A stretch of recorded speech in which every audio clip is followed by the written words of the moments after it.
company once warned students to exercise great caution if you decide to change an answer.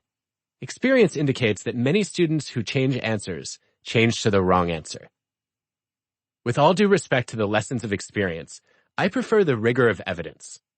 When a trio of psychologists conducted a comprehensive review of 33 studies, they found that in every one, the majority of answer revisions were from wrong to right. This phenomenon is known as the first instinct fallacy. In one demonstration, psychologists counted eraser marks on the exams of more than 1,500 students in Illinois.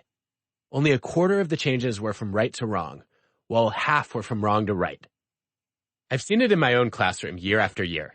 My students' final exams have surprisingly few eraser marks, but those who do rethink their first answers, rather than staying anchored to them, end up improving their scores. Of course, it's possible that second answers aren't inherently better.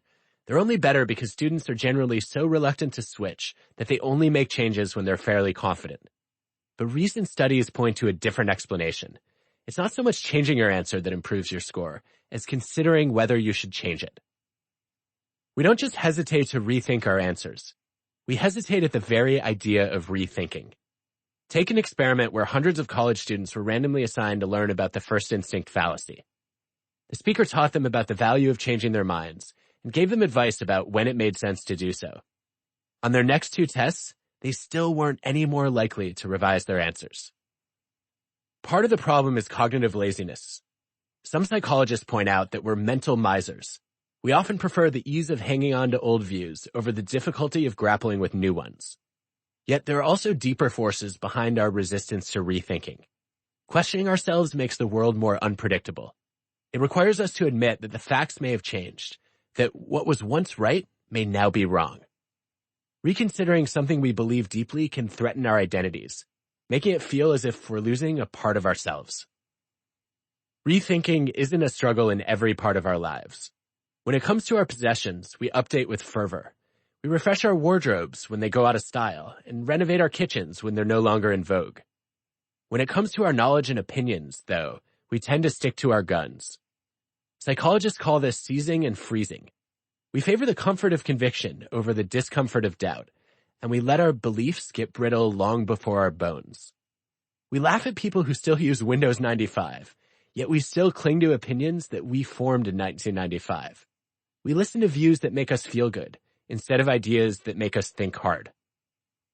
At some point, you've probably heard that if you drop a frog in a pot of scalding hot water, it will immediately leap out.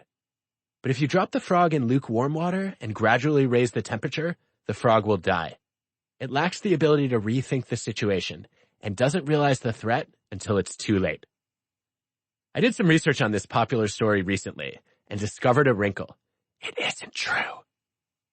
Tossed into the scalding pot, the frog will get burned badly and may or may not escape. The frog is actually better off in the slow boiling pot. It will leap out as soon as the water starts to get uncomfortably warm. It's not the frogs who fail to reevaluate. It's us. Once we hear the story and accept it as true, we rarely bother to question it.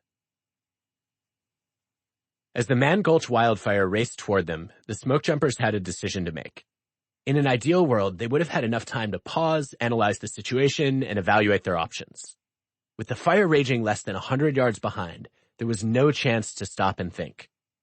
As scholar and former firefighter Norman MacLean wrote in Young Men and Fire, his award-winning chronicle of the disaster, "On a big fire, there is no time and no tree under whose shade the boss and the crew can sit and have a platonic dialogue about a blow-up.